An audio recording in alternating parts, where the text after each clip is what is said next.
Hey, I want to welcome you to another episode of Mission Matters. My name is Adam Torres, and if you'd like to apply to be a guest on the show, just head on over to missionmatters.com and click on Be Our Guest to apply.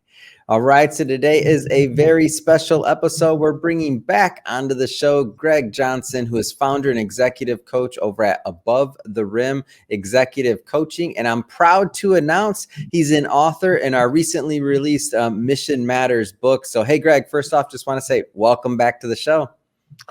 Thank you very much, Adam. I'm very excited to be here.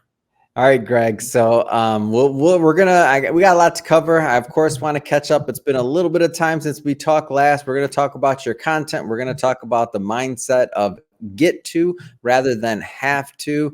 We're going to get into, of course, Above the Rim Executive Coaching. But before we do all that, we'll start this episode the way that we start them all, with what we like to call our Mission Matters Minute. So, Greg, we at Mission Matters, we amplify stories for entrepreneurs, executives, and experts. That's our mission. Greg, what mission matters to you? Well, my mission is to help professionals navigate their career journey with success and significance. I really love and enjoy helping them reach pinnacles and making sure that their career matters to them. It's great. Love bringing mission-based individuals on the show to share why they do what they do, how they're doing it, and really what we all can learn from that, so that we all progress and rise together. So great having you back on.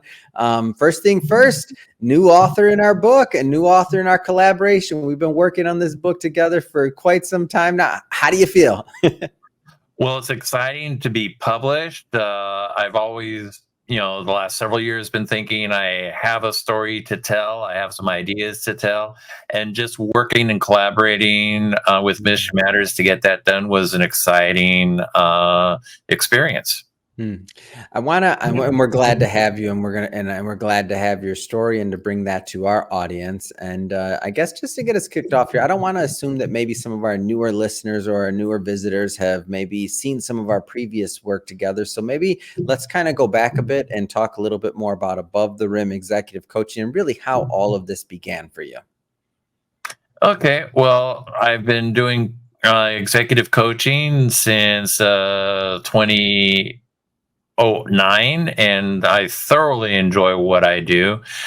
It's interesting when I work with people having discussions of what it is they want to do or trying to figure out their next steps, walking through the process and seeing the light bulb turn on, and that's just an exciting thing to allow them to experience with their career and to bring their career to a higher level. And for lack of a better term, to play their career above the rim.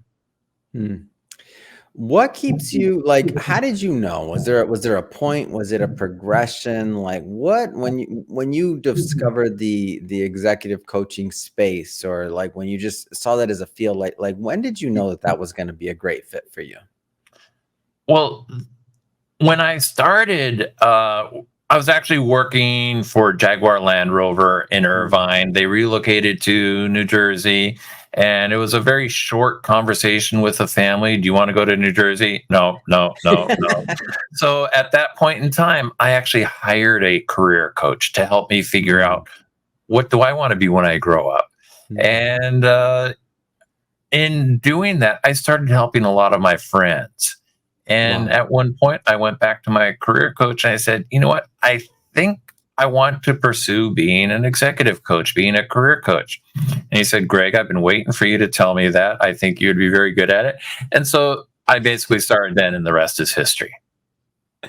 That's interesting. So I feel like sometimes when you're going through a process or something else, and you're drawn into it, and you're like, wait a minute, I think I want to do this. Was it a light bulb, or was it a progression? I'm curious, at that moment, if you remember. By the way, I know it's been a while. Yeah, it's been a while, but it was kind of a light bulb where it really dawned on me. But the thing is, as I mentioned in the book, the career is a journey. And the journey has pivots, and it has opportunities to do something different. And I think it goes to the point of, is this something I get to do, or is this something I have to do? And when I was really thinking about it and the mission and the idea of working with professionals and helping them to succeed is something that really resonated with me. And so it was pretty much of a light bulb moment. And I think everyone's career is full of these light bulb moments where we can learn what our next leg of our journey is. So jumping around here a little bit, I do want to get into the book. So a lot of content that you could have written about. I mean, you obviously have a long background in this business and others, but this particular topic, the mindset of get to rather than have to. So why this topic? Why did you feel it was important now? I think it's critically important for people to think about in their career. Mm-hmm. Is this something I get to do, or is this something I have to do? And we're always focused on, okay, I need a job, I have to pay the bills, I have to do this, I have to do that. Yeah. The career is a drudgery. Mm-hmm. When we're spending 40, 50, 60, 70 plus hours a week in our career, if we're not enjoying it, then it's taxing, and sometimes it becomes toxic. And when we, even in careers that are not something we would necessarily plan to do, if we bring a mindset, oh, this is something I get to do. And when you're looking at opportunities within your company, when you're looking at things, your daily responsibilities, and you're thinking about it as this is something I get to do, the perspective changes, and it creates a greater opportunity for us to grow. When we're thinking about I get to, it creates growth opportunities. And that's why I think it's really important. Now in the book, you share some of your framework that you use on a day-to-day basis with your clients. So whether it's the plan A, plan B, the plan wow, like maybe go into that a little bit for us. Yeah, when people are looking at a new opportunity or when they're looking to explore what they're going to do next, a lot of times they take a hodgepodge approach. Well, I'm just looking at the job postings and whatever comes will come. Yeah. That it often leads to dissatisfaction. So I am a very firm believer having a strategy, a plan of where it is you want to go. And developing that plan A of this is my primary target audience, this is my primary target company, this is my primary target function. And then have a secondary option. Outside of my primary, this is another thing that I would really like to do. Yeah. But in the process of the job search, networking is critically important. And when you're building relationships and you're having conversations, oftentimes when you have a strategic curiosity, something will come up that's completely outside of your radar. And those are sometimes the most wonderful opportunities. And when you have this plan wow mindset of, you know what, I was thinking of going over here and doing this, but this thing that has me energized, the wheels are spinning in my head. This is what I can do. I can really get into this. Those are opportunities that can really be golden and help you to really grow the trajectory of your career. When especially for those, I should say for those, let's say those, type A driver type personalities, when they have that plan A or that plan B, and they're kind of like really set on it. Like, how do you encourage people to stay open-minded to even having a plan? Wow, because I feel like sometimes I'll speak for myself. I'm so focused on like, okay, we have to go down this, we have to achieve this, that I don't know if I always leave room for a plan. Wow. Well, that's a really good question. And I think it's important that we do have and set goals. But there are so many times that opportunities come to us. And I think one of the most important things is having the mindset of who can I meet today? Who can I have a conversation with? And being curious about them, being curious about what they do. And when you have that mindset of curiosity, a lot of things will open up to you. And a lot of people say, Greg, I don't have time to be curious. I don't have time to go out and talk with people. But when we take our focus off our day-to-day grind, when we take our focus off, oh, this is something I have to do. And I think, okay, I get to meet people. the impact that you receive can be Mhm. totally amazing, and the impact you can give will be totally amazing. But there will Mhm. be unexpected things that suddenly, oh wow, Yeah. I get to go after this, and I didn't even think of it. Yeah. And so I think having the mindset of what do I want to be curious, and I think about Mhm. Kobe Bryant and his incessant curiosity. He Mhm. was always wanting to talk to people, always wanting to Mhm. learn. And that was a huge part of his success, even after his NBA career ended and Mhm. going into his success as a storyteller and a uh, Oscar winning producer. So, Yeah. yeah, his curiosity and in his Jersey retirement, he was talking about the curiosity will allow you to achieve beyond your dream. Mm. If you have a goal and you're focused on your goal, you might get to your dream. But if you have a curiosity, you can achieve beyond your dream. And that's where I think the Mm. real nugget is. So you mentioned Kobe Bryant. I see, basketball, pictures behind you above the rim. Where does the basketball love come from? I did play basketball Mhm. a few years ago, a few pounds ago. I was actually able to play Come above on. the rim. And the concept of playing basketball above the rim is exhilarating. Mm. And so I thought the idea of, well, play your career above the rim. And that's Mm. where that concept comes in from.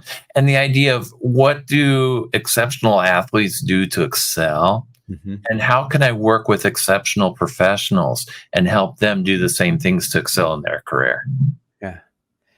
You mentioned something a moment or two ago about networking and kind of getting out there and being open to other possibilities. So you and I kind of in the warm up where we're talking about a new meetup that we're going to be doing in Yes. Orange County with our community down there, and every first Monday heading out there and doing this meetup. And I'm just curious on your end, when you're going into an event, a meetup, or something else like that, what are some things that you do to kind of like stay curious and think about and and prepare for the event, if you will?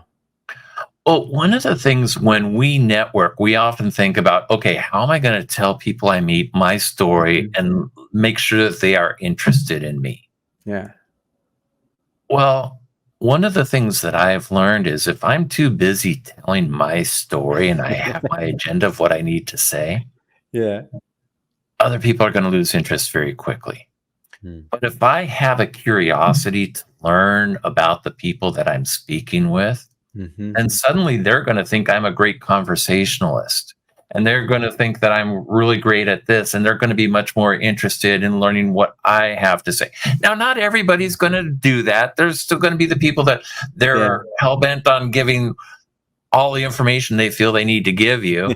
And when they're literally regurgitating their entire speech without making it a conversation, okay, that's a person, they're still working on how they can network effectively. Mhm.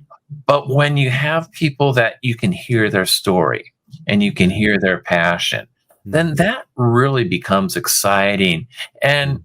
carrying it beyond, okay, yeah, great, we met at this meeting, but can we have an opportunity to talk again further? Can we have an Mhm. opportunity to do this? Can I learn more about what you're doing? And as Mhm. long as we have that curiosity in others, Mhm. karma will bring that curiosity back to us. Mm. Yeah. I think that that's super interesting because when I think about for me personally, when the people that I remember afterwards, after an event or otherwise, like it's normally not going to be quite exactly what they did. It's going to be a story they told me or something else. Like for example, I was at a real estate networking kind of like meetup event yesterday actually, and And out of everybody I met, I don't know, I probably met 30 people. The one person I remember was the woman that we had a real conversation. And she told me about one of the reasons she was there is because her grandson, who's 23, I think it was, had just bought his first property, and he was thinking about buying, some more property. And she wanted to start educating herself a little bit more about real estate and real estate investing to see if she wanted to get involved with him as well. And I was like, oh my gosh, come on. Grandmother and grandson investing team, and her being an active participant in that learning process and not just saying going and doing it. And it's a bonding element of the relationship now. I was like, come on, like that person, I'll remember him in a week. I'll remember him next time I probably see him. She was pretty memorable. And I'm like, oh, wow, that was a meaningful individual that I'll continue to know for whatever. It doesn't have to always be business or this or that. It's sometimes just, the people we want to attract in our lives. So love that. And you know what you talk about really applies to interviews as well. We go into an interview for a job where, okay, I have to give this information. I have to tell all these different things. Tell a story about who you are.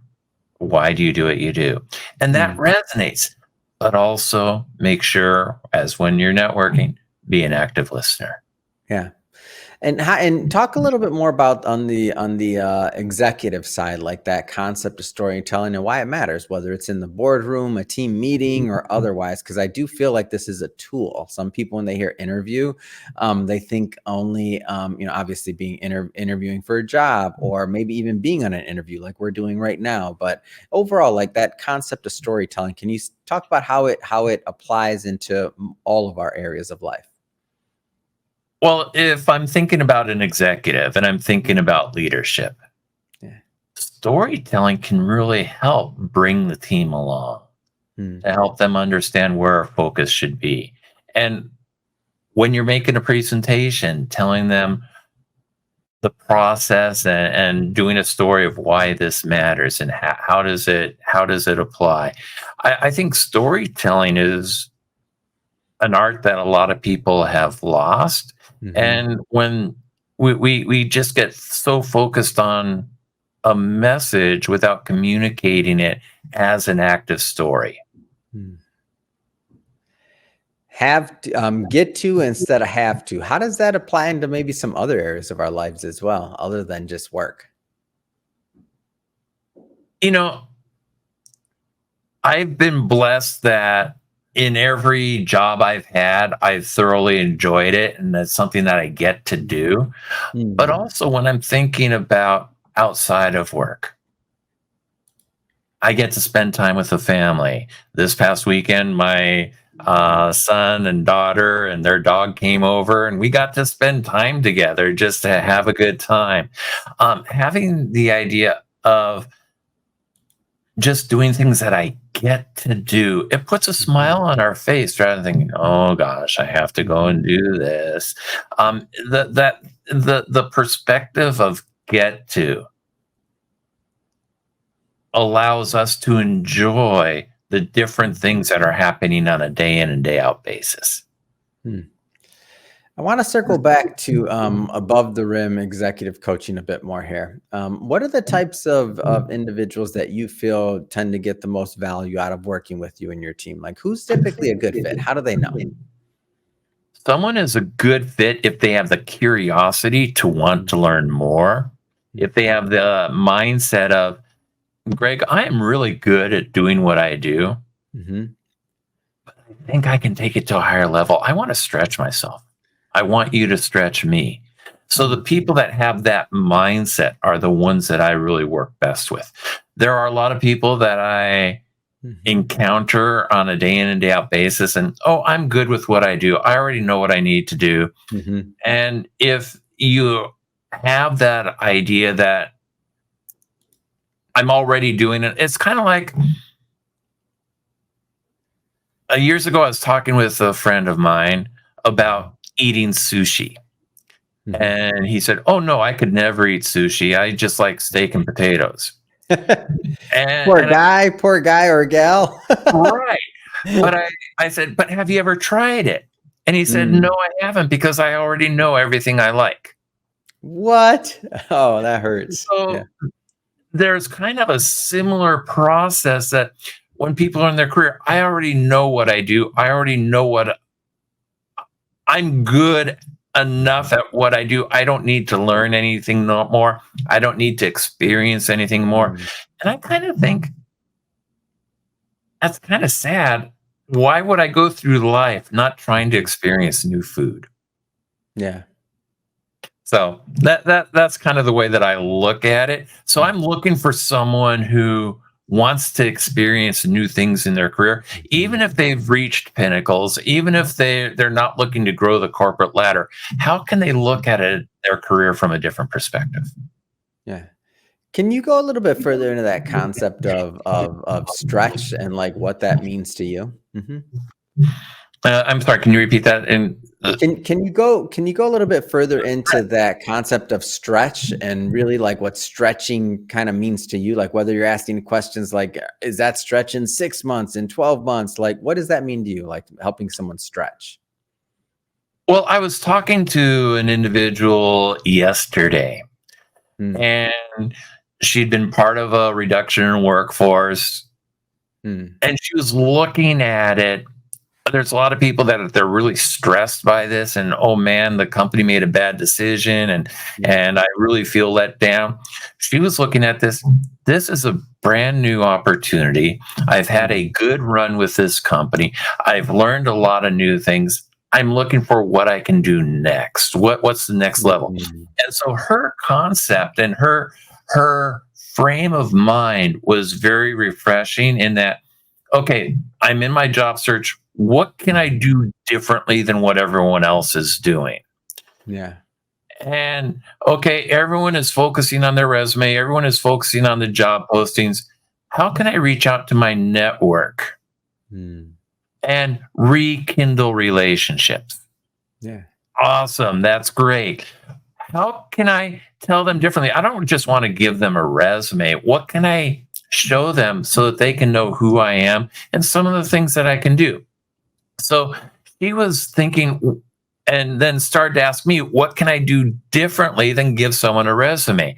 So she was Mm, already thinking automatically, what can I do differently? And that kind of thing, that curiosity mhm, will naturally stretch you. And mm, and the idea of thinking, okay, well, Greg, if you want me to do this and you want me to do that, I'm not necessarily comfortable with that. mm, But when we grow, we are stretching ourselves. If we want to grow, if we don't want to grow, we'll stay in our comfort zone. yeah. But when we stretch ourselves, that's really when the magic happens. Yeah. If you feel too comfortable, it's kind of like that's almost complacency to me. Like if I'm not It is. ever trying something that makes me a little bit nervous, like that's almost become my kind of like North Star is like, oh, okay, I'm a little bit nervous, I'm a little bit uncomfortable. Yeah, I probably should explore this a little bit more because there's gonna be I might not succeed, I might fail, right? I might fail in whatever that particular thing is, but there's probably going to be some more growth there versus if I kind of veer away from the pain, right? Or the butterflies or whatever it is, right? Exactly. But if you take that experience and you fail, Yeah. what is that? That's a learning opportunity that you can grow and do something better the next time around.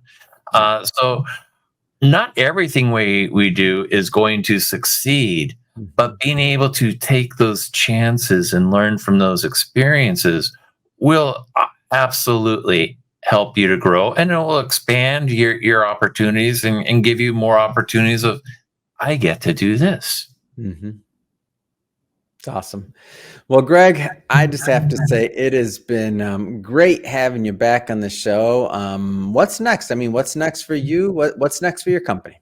Well, I think last time I mentioned I'm doing a lot of stuff to put my programs in on-demand format. I've been Mhm. building a lot of boot camps, and I've actually got a branding webinar coming up that's Mm. teaching people how to brand themselves in a challenging market. So I've got a lot of things coming up. You can easily visit my website at www.abovetherim.us not .com, but it's abovetherim.us, and reach out to me, and I would love to hear from you.